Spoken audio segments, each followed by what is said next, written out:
Recently, I have made it my mission to pilot all 4 of the Tech 3 strategic cruisers, the Tengu, the Loki, the Legion, and the Proteus. I've already covered the other 3 in videos, so it's about time that we looked at the Gallente Federation's Proteus.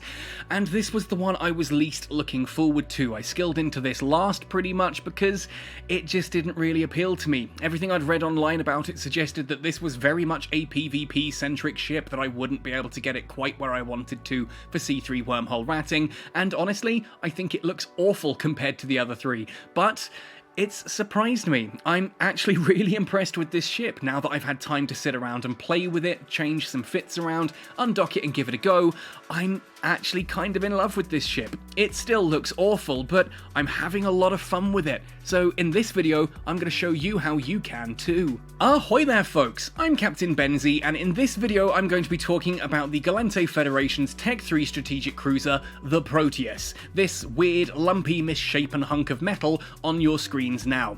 This is definitely not my favourite of the 4 ships as far as the visuals go. It just is not an attractive vessel at all in my eyes. It's not quite as bad as the Immicus or the Celestis by any means, but it is still pretty awful, and this is the best looking configuration in my opinion for it. Like, if you look at the E-War version of the core subsystem, oh my goodness, what were the designers even thinking? But hey, looks aren't everything, right? If they were, I wouldn't be married. So in this video, what I'm going to do is take you through how I have chosen to fit this Proteus, how I'm running it through C3 combat anomalies, then I'm going to take it out and demonstrate it in one of those. Hopefully you'll find this useful, because everywhere I looked online suggested that the Proteus was going to be the worst of the Tech 3 cruisers for running PvE.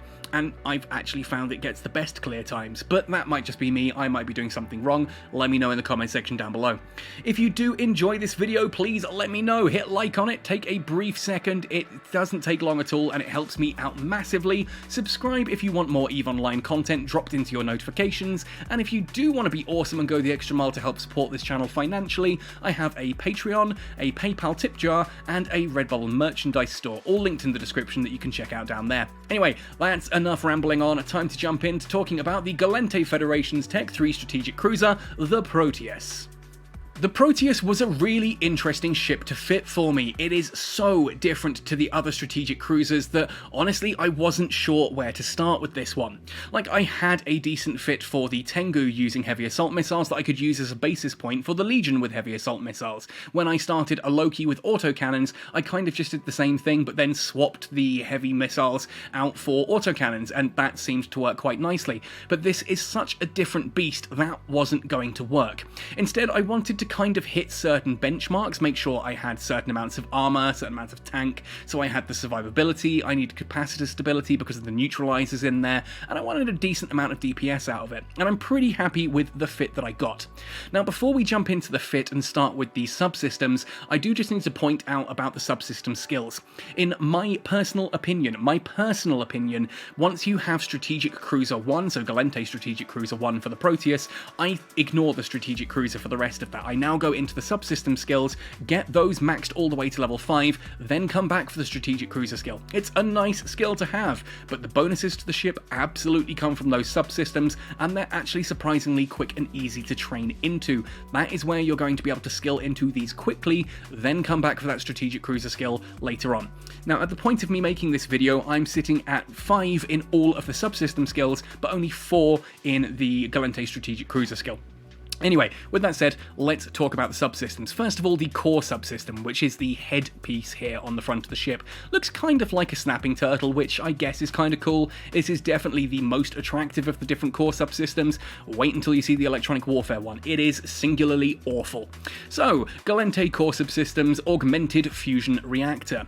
This is a really useful subsystem for us. The core subsystem skill gives us a 5% bonus to capacitor recharge rate. That is a full-on 25% bonus to recharge time at full training, which means the capacitor recharges a lot quicker. And it's a 3% or 15% at full training bonus to energy warfare resistance. These sites have a lot of rats in them that will neutralize your capacitor. They are using energy neutralizers, having resistance to that, and a faster recharging capacitor really helps with cap stability, as does the fact that under the roll bonuses, you've got a 50 gigajoule capacity increase just from the system itself without the skills being involved. We do also get a 20% bonus to ship power output, which is pretty nice, and it expands our power grid to let us fit some extra stuff.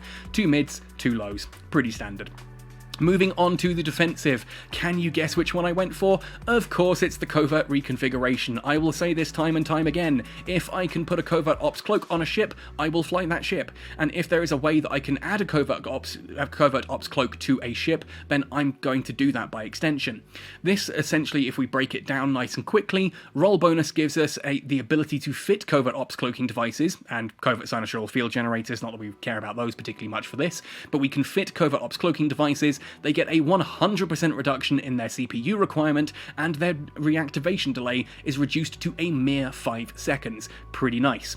We do also get a 10-point bonus to Relic and Data Analyzer virus strength, but honestly, I've never run a single Relic or Data site in the Proteus. It is just too slow. I would rather just run that in something like a Cheetah or a Buzzard or Anathema or Helios or whatever you want to use. The Glente Defensive Systems bonus gives us a 10% bonus to Core and Combat Scanner Probe Strength. 50% at full training is pretty nice. It allows us to scan down the wormholes that we're going to be running through. It allows us to look for different sites and to check what else might be around us. Very, very nice. And again, Combat Scanner Probes, useful if you forget to bookmark your MTU and you need to find it again later, I guess, or if you want to try and scare someone off by pretending to hunt them. There's all kinds of different uses for that as well. 7.5% bonus to Armor Repairer Effectiveness and to Armor Repairer benefits from overheating. 37.5% at full training, if my maths is correct, which at this time in the morning it might not be, so please do double check on that.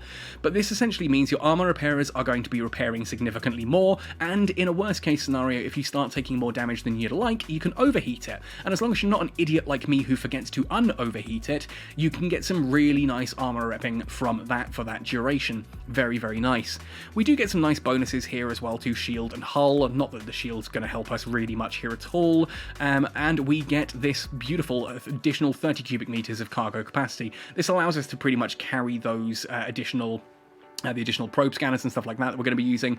But once again, 200 gigajoule capacitor capacity really helps with the neutralizing. Like, I cannot stress enough about how dangerous those newts can be if you're not prepared for them in sleeper ratting sites. The downside of this is an increased signature radius. 5 meters is not insignificant, but the ability to cloak up if we find ourselves in a dangerous situation is pretty nice, though with the Proteus it should be noted your own drones can break that cloak. So if you cloak up with your drones out, you're just going to have to abandon them. That sucks, but be aware of it, right? Moving on then to the offensive subsystem. This is where the Proteus is very different to the other Tech 3 cruisers. The other Tech 3 cruisers have usually a remote rep version, so like remote shield boosters or remote armor repairers. Then they have 2 different weapon types. The Legion obviously gets medium energy turrets or missiles, whereas the Loki gets medium projectiles or missiles. The Tengu gets missiles or medium hybrids. On the on the Proteus, both of the secondary subsystems, so not the remote rep one, are both medium hybrids. You are going to be using medium hybrids on this no matter what. However, one of them does something a little bit different. Can you guess what this does? The Drone Synthesis Projector. Could it have something to do with drones? That might just be it. Oh yes, it definitely does. So Glente Offensive Subsystem bonuses gives us a 10%, 50% at full training bonus to medium hybrid turret tracking speed. Very nice. 50% bonus to tracking speed can really help an awful lot. 50% bonus to drone damage and hit points, which means that we're going to basically be getting an additional 50% on our drones. Very, very nice. So 5 drones acts as 7.5, that kind of thing. 5% bonus to drone velocity and tracking speed. Very nice as well there, which means they can get into their targets quicker and they track with their weapons better. Better application, faster applying damage. Good stuff. We like this. The roll bonus gives us a 25% reduction in the power grid and CPU fitting costs of medium hybrid turrets, so railguns fit onto this quite comfortably, and all the way down here, below the high slots, 5 turret hardpoints, below the power grid and CPU, we have 125 megabits of drone bandwidth and 300 cubic meters of drone bay. 125 megabits of drone bandwidth, do the math on that. Because of how the drone skill works and your ability to basically field 5 drones, you can field 5 light drones, 5 medium drones, or indeed 5 heavy drones. which is exactly what we're going to do, because if you have the ability to field 5 heavy drones, why wouldn't you? For PvE purposes at least. And that 300 cubic meter drone bay means not only can we carry those quite comfortably, we can carry a ton of spares as well. Very nice in case your drones get shot, or, like we mentioned earlier, you have to cloak up with your drones out and warp off and leave them there. Obviously you can go back for them later, but that can be risky in J-space, and is it worth it going back for just the drones? Well, if you carry spares, I guess not sometimes? I don't know. Anyway, finally then, we come to the propulsion subsystem. Proteus propulsion, god that's a mouthful, hyperspatial optimization. And again, this is where the Proteus significantly differs from the other Tech 3 cruisers. Now, the Tech 3 cruisers, otherwise they have things like their intercalculated fibers or their weight limiters. Usually this results in something like the ability to boost up your Afterburner bonus, so 50% increased Afterburner bonus, for example, you may have seen on the others, or a 25% bonus to flight velocity across the board. The Proteus does not get any option for that. None of the subsystems have bonuses to standard Afterburner usage or to standard ship flight velocity. We do get one that allows you to get better bonuses from overheating, but that's pretty much it. So instead, I go here for the hyperspatial optimization. This gives us a 7.5% bonus to ship agility, 37.5 at full training. Very nice, allows us to, warp a little bit faster, move around a little bit faster. And speaking of warp faster, 10%, 50% bonus to warp velocity and acceleration means we move between sites quicker. It's small, but it can be a big difference. If you're looking at how much ISK you can make per hour, if you had exactly 60 minutes to play, you've got more chance of being able to get 4 sites done in a Proteus than you have in the other ships, because you can move between them quicker, which is a big thing. But ultimately, a lot of this also comes down to the 2 additional low slots. That was the main reason I chose this particular version. You are just going to be slow boating around in a Proteus. It's not as slow as I was led to believe, but it's not the fastest one of these either. But those 2 low slots are where things really came in handy when I was messing around with the fit. Now, I am going to simulate this, and then we're going to talk about what goes where and how this works. So the stats we're looking at, this is with long-range ammo fitted, 558.6 DPS there, which is really nice out of the railguns, and drone DPS of 455.5. You can tweak some of this around probably. Again, as I always say, this fit will be linked down below. You can therefore copy it into Python or into the game, mess around with your skills and different fits and see what works for you. I am not claiming this is the best fit for a C3 ratting Proteus, just the one that I've got to work and I'm having a lot of fun with. So for those high slots, we're starting off here with 200mm Railgun IIs. These have excellent fall-off range and optimal. Here with the spike ammunition, you can see I'm getting 59km fall-off or 47km optimal. That's huge amounts of range. There is a brief moment here that I do have to pause.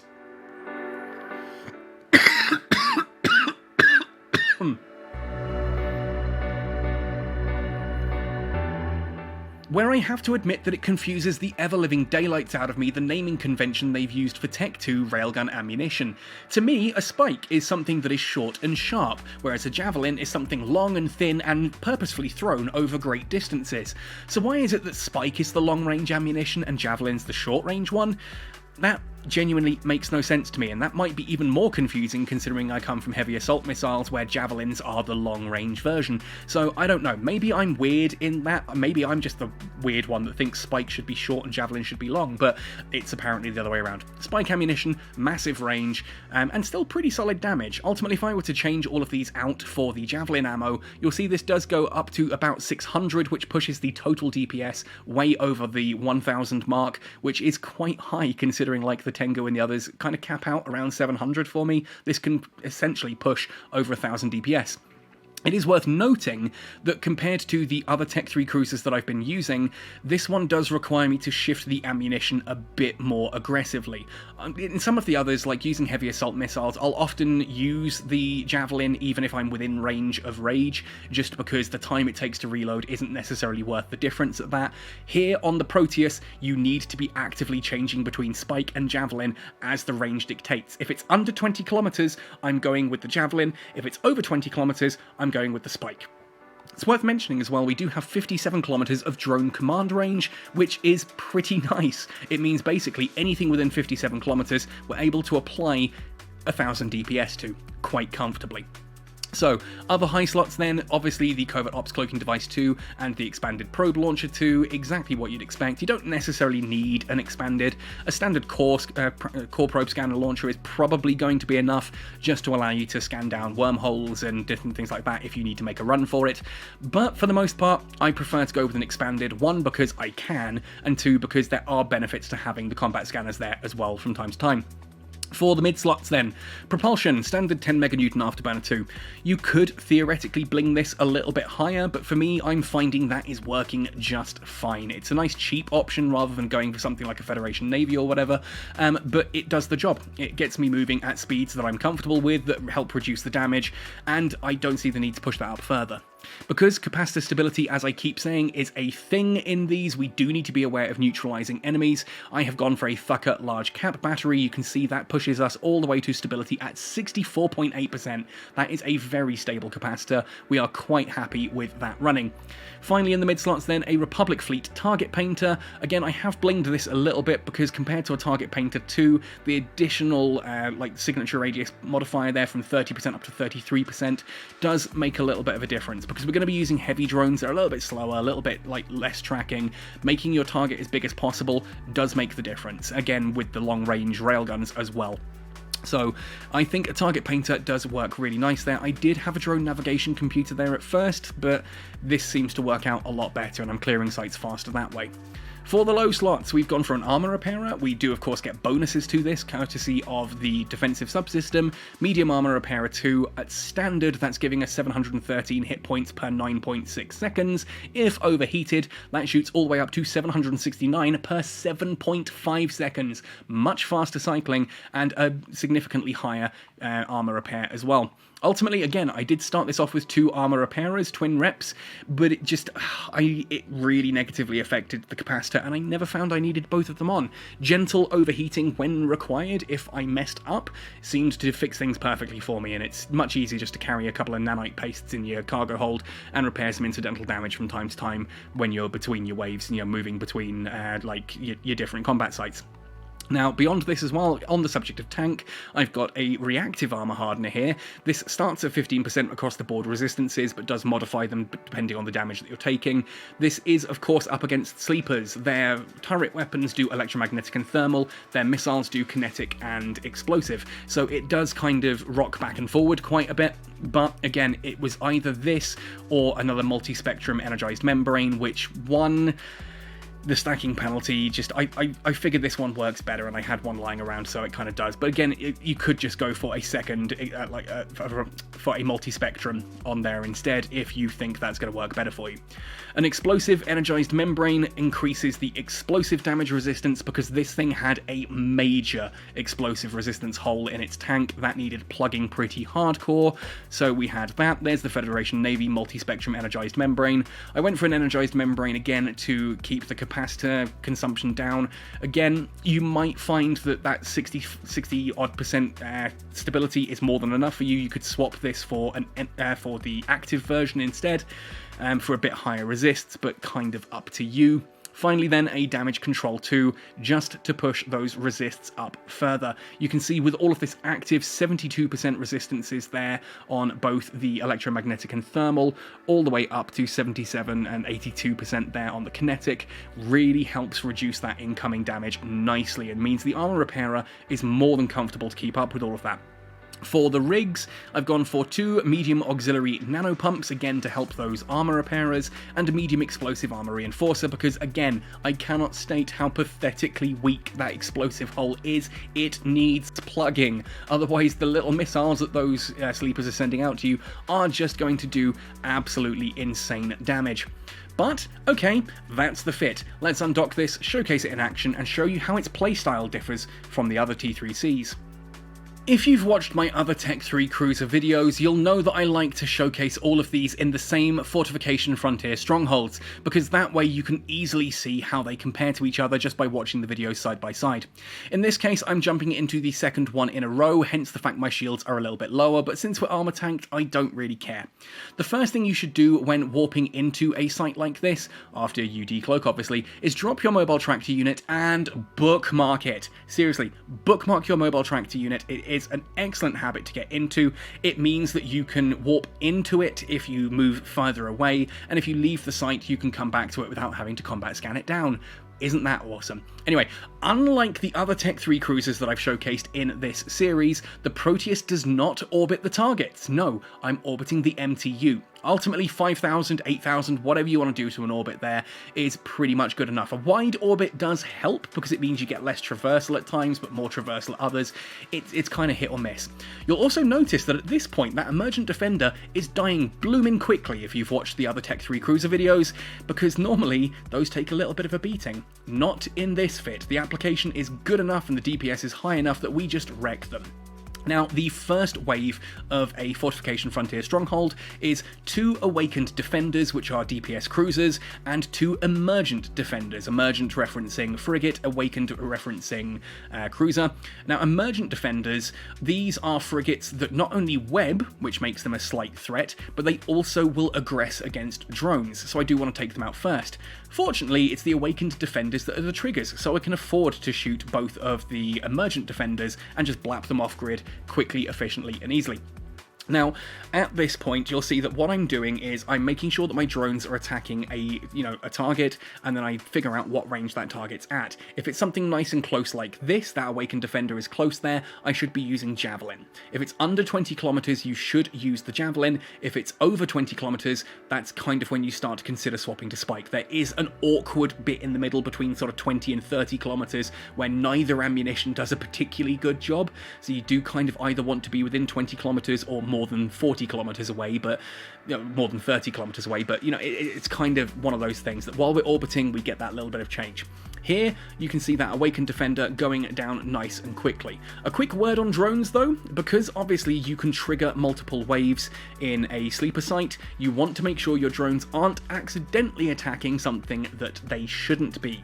I've heard horror stories of people ratting in something like a Gurustus Pirate's healer and leaving the drones just to attack stuff, and the drone kills one of the things that is a trigger, and suddenly the next wave spawns whilst you're still halfway through the first wave and you lose your healer because you were a numpty. So do be aware of that. Obviously, I'm also descanning like a madman, constantly descanning. I do have friends nearby here as well, so I should get an alert if someone spots any movements, but don't rely on other people. It's nice to have those opportunities and those options, but keep yourself safe. Consistently descan whilst you are running these sites. Now finally, once this Awakened Defender bites the dust, or rather explodes into the dust, we will have Wave 2 spawn. Again, I do like to mention, I love the sleeper explosions. They do look so pretty, and I have this annoying habit, I've been told, when I'm recording these, just to kind of leave the camera lingering on that wreck for a few seconds, because wait for it! Okay, seriously? No. I turned the camera away just before it exploded. God, I'm so disappointed in myself right now. Anyway, we're on to Wave 2. A Wave 2 of a Fortification Frontier stronghold is now 2 more Awakened Defenders, the same cruisers we've just been fighting, and 2 Awakened Upholders. Now, the Upholders are significantly more annoying and, I guess, scarier than the Defenders. In addition to their DPS, they also have neutralizers and webs, and they will use both aggressively. With 2 Awakened Upholders on, you're getting 2 loads of neutralizers and 2 loads of webs. You can see my flight velocity went right the way down, and my capacity would actually still be stable, but it's very low stable. I think it's about 31% when I ran it in Python. So in certain other ships, if you're not as capacitor stable as I currently am, that can actually run the risk of, completely flattening your capacitor. The real problem with the Awakened Upholders, though, other than the fact that they like to hover around 30 kilometers, which makes them really annoying to shoot at, is that they are the triggers. They're the most dangerous ship in this wave, and they are the triggers. So if you just kind of go, oh, well, I don't like these ships, I'm going to kill them, you spawn Wave 3 early, and that is going to be disastrous. So what you do is you take out one of those Awakened Upholders nice and quickly, therefore halving the amount of neutralization and webification being applied to you, and instead you then you take out one of those and then swap to the Defenders, take both of those out, then come back to the first Upholder. With the 2 Awakened Defenders dead, it is now time to finish off that second upholder, so I'm now, considering the range I'm sitting at here, 34 kilometers, I am using Spike. Using Spike means I've got a lot of issues with traversal right now. The tracking on that is absolutely awful, hence there's been a load of misses, but then suddenly it starts to hit and just down goes that upholder. Again, one of the keys to using the Proteus in this way is to understand when to use Spike and when to use Javelin. Again, it's not a hard and fast rule, but below 20 kilometers you should be using Javelin, above 30 kilometers you should be using Spike, basically. Now, with the final wave spawning, we have some pretty nasty ships in here. We have another Awakened Upholder. This is going to be our #1 target because, again, web plus newt equals pain. We want to get rid of that quickly. We don't have to worry about triggers. This is wave 3. There are no triggers. So we're going to take out that upholder as quickly as possible. Again, making sure you're using the right ammunition for this to be able to hit it quickly and efficiently. Making sure that your drones are spread onto the right target. You'll also notice I took a boatload of damage there. That's because one of the other ships in this wave is the Sleepless Upholder, a battleship that has a ridiculously nasty beam weapon to it, beam turret that when it hits does mad amounts of damage. Now this means you kind of want to have high traversal against it. This is where the orbit around the MTU plan does start to fall apart a little bit, because if you do that I've found that it does kind of out DPS the armor repairer, and you can end up in a situation where the armor repairer is no longer able to properly repair you and it's fighting a losing battle until eventually you're taking hull damage. If we want to avoid that, well, we can do. What I'm going to be doing here is essentially trying to orbit at first, and once I realise that, I'm going to then move into the Sleepless Upholder and orbit it a little bit closer. I'm going to look at about a 30 kilometer range, and whilst I'm moving, after taking out that upholder, we're going to take out the other new ship in this wave, the Awakened Preserver. Now the Awakened Preserver, this is a cruiser-sized ship, hence the Awakened tag. The Preserver means it has remote armor reps, which means if I'm trying to shoot the Sleepless Upholder at this point, that little bugger is going to be sitting there remote repping it all the way back up, which means it takes ages. So we make this our second priority.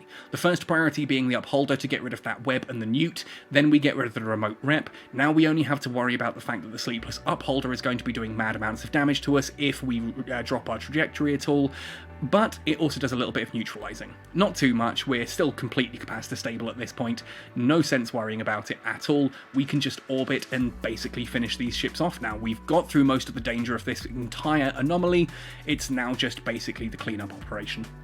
Now here's where I start to do things a little bit differently than I would in the other Tech 3 cruisers. Normally at the end of a anomaly like this, the first thing I'll do is immediately warp out to a safe point, then turn around and come back in and collect loot from the mobile tractor unit. At this point in time, because of how the Proteus has been fighting and the fact that I'm fairly close to the MTU, I just set a tight orbit around it, literally a 2,000, 3,000 meter orbit around the MTU whilst I finish off that final Awakened Defender. Ultimately, this is for one simple reason. It might still technically be safer to warp out and then return later, but in order to warp out, I have to recall my drones, which means for a Proteus, when it's your time to warp out, you've got to wait for your drones to be recalled before you can warp and cloak, and that gives anyone who's sitting in that anomaly watching you plenty of time to lock onto you and hold you in position. So if it's going to happen, it's going to happen now. So I may as well stick around, grab the loot, and then if someone does appear, I can just fly off and leave the drones. I'd rather have the loot and not the drones than the drones and not the loot, if that makes sense. So because I'm close enough here, I can just kind of grab things. I'm happy to wait. I'm keeping a strong eye on the combat overview there to make sure no one's decloaking. I will warp off at a second's notice if that happens. I've got the mobile tractor unit open. You'll see the loot appear on the left-hand side. Boom, grab all that loot. Now we can scoop the MTU and fly off to safety. Nice and easy. Just play it safe, folks. Anyway, that's it for the Proteus. I am genuinely astonished by this ship. I thought I would hate this ship. I thought it was ugly as sin, and it's not the kind of thing I'm going to look forward to. Everyone told me it would suck for PvE, but here we go. Let me know your thoughts and opinions on the Proteus in the comment section down below. Otherwise, folks, thanks for watching, happy sailing, and see you in New Eden.